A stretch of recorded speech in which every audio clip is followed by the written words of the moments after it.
iglesia hasta el día de hoy, el siglo XXI. ¿Cuáles eran las bendiciones y las no bendiciones? ¿Cuáles eran los problemas que aparecían, se daban en la iglesia primitiva? ¿Qué bases, qué fundamento la iglesia primitiva tenía para predicar y llevar a cabo el reino de los cielos? Lo hemos dicho cuáles eran. ¿Quién le estaba ayudando y todavía le ayuda? Sabemos quién es el Espíritu Santo de Dios y la palabra y las promesas. Y vemos todo lo que acontecía. Tenemos que establecer, como dice el libro de los Hechos. Perdón. ¿Qué dice el libro de los Hechos? Dice el libro de los Hechos algo bien simple, algo bien sencillo. Y es que el fundamento grande, el mensaje poderoso de la iglesia era: Cristo murió en la cruz del Calvario por los pecados de la humanidad y serán salvos los que creen en la cruz del Calvario, en Jesucristo. Los que creen en la resurrección de Cristo y que Cristo vendrá por su iglesia, vendrá por su reino para llevar a cabo el final de las cosas. La Biblia establece muy claro y habla del fin del hombre aquí en el planeta. Y dice que unos serán para vida eterna y otros para vida, pero no eterna, o en condenación, como dice la Biblia. No suena muy bonito, no nos alegramos en esto, pero eso es lo que dice la Biblia. La Biblia habla del fin del hombre, muy claro. Pero antes que ese fin venga, nosotros tenemos que predicar las buenas nuevas de salvación, que es a través de la persona de Jesucristo. El fundamento de la iglesia es ese. ¿Qué predicamos? ¿Qué es lo que predicamos? Predicamos que Satanás está derrotado y que Jesucristo es el Señor. Amén. Y si dejamos de predicar eso, nos quedamos sin mensaje. Aleluya. Hoy por hoy hay un grupo de gente que tienen aterrorizados y amedrentados y con temor y miedo a creyentes que no estudian la palabra. Y siempre hay un mensaje muy negativo: el mundo se va a acabar, van a haber terremotos, más tsunamis van a venir por allí. Y no hay un mensaje, no hay un mensaje de esperanza, no hay un mensaje de restauración, no hay un mensaje de vida eterna. Lo que hay es que ellos creen que poniéndole en la mente a la gente temores y miedo, la gente se va a convertir. No, hombre, no, si hay un tsunami aquí, las iglesias se llenan 1 o 2 semanas, después de 3 semanas no los ve más. Porque no podemos predicar ese tipo de mensaje de que la gente amen, vengan, sirvan a Dios por temor. No. Hemos predicado aquí, lo vamos a seguir predicando, que al Señor se le sirve porque lo amamos. Venga o no venga el tsunami, porque lo amamos, porque Él ha hecho para nosotros y con mi familia mucho. Y sobre todo, tenemos la esperanza que cuando ya estemos aquí en este cuerpo, estemos en un cuerpo glorificado, vida eterna con el Señor. Y el mensaje apostólico es ese. El capítulo 10 habla, y es bien interesante como el capítulo 10 del libro de los Hechos, que decíamos la última vez que hablamos de eso, cómo se rompen unos perjuicios entre los judíos y los gentiles. Judíos eran aquellos, o pueblo de Israel, como usted le quiera llamar, que tenían la promesa, el pacto, eran de los profetas. Bueno, ellos tenían todo lo que Dios les había dado, pero a ellos por primera vez se les predicó el mensaje del reino. A ellos vino, pero la Biblia dice que ellos no le recibieron a Cristo, mas a todos los que le recibieron le dio potestad de vida eterna a nosotros. Amén. Y cuando ellos rechazaron a Cristo y el mensaje del Señor Jesucristo, todos los gentiles se le era para ellos como más rapidito, más fácil, porque no tenían ese impedimento de los judíos. Pero los judíos siempre fueron una piedra de tropiezo para que los gentiles se convirtieran a Cristo, porque para ellos, los del pueblo de Israel, los judíos, ellos como para ellos tenían como una licencia para pecar. Y que Dios tenía que seguirlos amando como tal eran, porque ellos eran el pueblo de Dios. No, si somos el pueblo de Dios es cuando más derecho tenemos que andar. Y la Biblia dice que ellos fueron de piedra de tropiezo y el Señor rompe esos perjuicios de que los gentiles no eran nada y que los judíos eran. No, el evangelio vino para ambos. Primero para Israel. Israel rechazó el mensaje de que Cristo era el Mesías y los gentiles le dijeron: nosotros queremos a ese Mesías, a Cristo Jesús. Aleluya. Entonces, la Biblia dice muy claro que ese perjuicio se rompió en un hogar, dice el capítulo 10, se rompió en un hogar de un hombre gentil, no era judío, llamado Cornelio. Y lo leímos la última vez, y lo discutimos y lo hablamos aquí. Entonces, cuando esto sucede, se formó una situación. Y es que ahora los judíos que había en Jerusalén, alguien fue y le dijo, Pedro, el apóstol, entró a una casa de gentiles. Cuando nosotros los judíos no estamos supuestos a unirnos con los gentiles.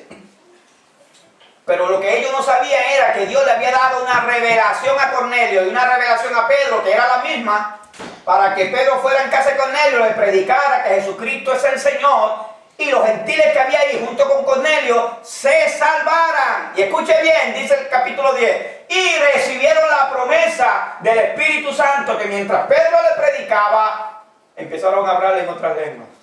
Amén. Eso ya lo leímos, lo discutimos. Amén. Y ahora Pedro tiene que venir al concilio. Lo llevaron al concilio. Oiga, explícanos, le dice, usted que es judío y es apóstol, óigame, explíquenos cómo usted se atrevió a hacer eso. Y Pedro le dijo, ¿está bien? Yo le explico. Hermano, una de las cosas, porque son muchas las cosas. Cuando nosotros venimos al Señor y venimos al Evangelio, son muchas las cosas de las que tenemos que romper y dejar a un lado para que podamos entender la palabra del Señor. A veces nos sentimos tan y tan culpables de muchas cosas, pero también nos sentimos bien perjuiciados de otras. Y yo voy a leer en el capítulo 11 lo que sucedió, en base al capítulo 10, según la iglesia primitiva. El informe de Pedro a la iglesia de Jerusalén. Oyeron los apóstoles y los hermanos que estaban en Judea, que también a los gentiles habían recibido la palabra de Dios. Y cuando Pedro subió a Jerusalén, disputaban con él los que eran de la circuncisión. Los que eran de la circuncisión son los judíos, porque era uno de los ritos que ellos hacían en su religión, era el pacto de Abraham, para ser hijos de Abraham y tener el pacto de la fe, etc. Los varones tenían que circuncidarse. Y cuando Cristo vino, Cristo dijo, esto se acabó, ahora lo que yo quiero es circuncidar el corazón. Cuando me reciben a mí como Salvador, se arrepienten de sus pecados, ahora su corazón es circuncidado. Ahora no es, la circuncisión no es en la carne, es en el corazón. Pero los judíos insistían que si los gentiles se convertían, los pobrecitos, que nada tenían que ver con eso, después los alineé ahí, busca un cuchillo, circuncidarlo todo el mundo. Oye, los circuncidaban. Amén, gloria a Dios. Nosotros estamos circuncidados de corazón. Amén. Dígame usted, uno ahí con un cuchillo circuncidando a los varones para que puedan ser salvos. Increíble. Pero eso lo hacían los judíos, la primera iglesia primitiva. ¿Cuántos saben lo que estoy hablando? Amén, amén, amén. Había que tener una tinaja de agua, me imagino agua fría, ¿no? Pobrecito. Un cuchillo bien amolado, porque a veces ni amolado estaba, lo hacían hasta de piedra. Y las damas decían, ustedes tienen que pararse allá, estar tranquilos. Es lo que circuncidamos. ¿Hay alguien circunciso aquí en esta noche? Decían.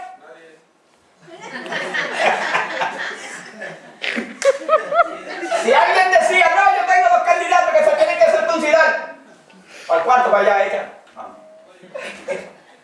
Se circuncidaban. Ese llamado se puede hacer en el sentido espiritual ahora. ¿Hay algún circunciso aquí? Pase al frente, porque la circuncisión ahora es en el corazón. Pero aquí todavía era literal. O sea, ¿Cómo ellos le querían imponer a la iglesia cuando ya Cristo había muerto en la cruz del Calvario, había resucitado, los había salvado, los había perdonado? Ya no había nada que hacer con la carne. Porque eso era un pacto de Israel. Diciendo, ¿por qué has entrado a la casa de hombres incircuncisos y han comido con ellos? Entonces comenzó Pedro a contarle por orden lo sucedido, diciendo, estaba yo en la ciudad de Jope orando y vi en éxtasis una visión. Mientras oraba, él cayó en un éxtasis y vio esta visión. Algo semejante a un gran lienzo que descendía, que por las 4 puntas era bajado del cielo y venía hasta mí. Cuando fijé en él los ojos, consideré y vi cuadrúpedos, terrestres, fieras y reptiles y aves del cielo. Y oí una voz que me decía, levántate Pedro, mata y come. Y dije, Señor, no, porque ninguna cosa común e inmunda entró jamás en mi boca. Entonces la voz me respondió del cielo por segunda vez, lo que Dios limpió, no lo llames tú común o inmundo. Y esto se hizo 3 veces. Y volvió todo a ser llevado arriba al cielo. Y he aquí, luego llegaron 3 hombres a la casa donde yo estaba, enviados a mí desde Cesarea, y el Espíritu, que es el Espíritu de Dios, el Espíritu Santo, me dijo que fuese con ellos sin dudar. Fueron también conmigo estos 6 hermanos, y entramos en casa de un varón, quien nos contó cómo había visto en su casa un ángel, que se puso en pie y le dijo, envía hombres a Jope y haz venir a Simón, el que tiene por su nombre Pedro, y él te hablará palabras por las cuales serás salvo tú. ¿Y quién? Toda tu casa. ¡Qué promesa! Y cuando comencé a hablar, cayó el Espíritu Santo sobre ellos también, como sobre nosotros al principio. ¿Cuál fue el principio? Capítulo 2 del libro de los Hechos. Aleluya. Escúcheme bien, aguánteme ahí tantito hasta ahí, escuchen bien. Pedro vio lo que se prohibía en la ley, comer toda clase de animales, como lo especifica él. Lo especifica ahí. Pero la enseñanza, ¿usted sabe cuál era? Y lo dice Pedro. No, Dios no estaba interesado de que ahora en adelante comiera o no comiera animales específicos según la ley de Moisés inmundo. No, lo que Dios dijo, lo que yo limpié, no lo llames tú inmundo, refiriéndose a los gentiles. Ya los gentiles no eran inmundos, venían a Cristo, eran salvos. Ahora, o sea, esta interpretación bíblica, si usted la interpreta literalmente, pues usted no recibe el mensaje bíblico. Pedro no lo hubiera recibido. Si nos está refiriendo a que los gentiles también tenían la oportunidad de ser salvos.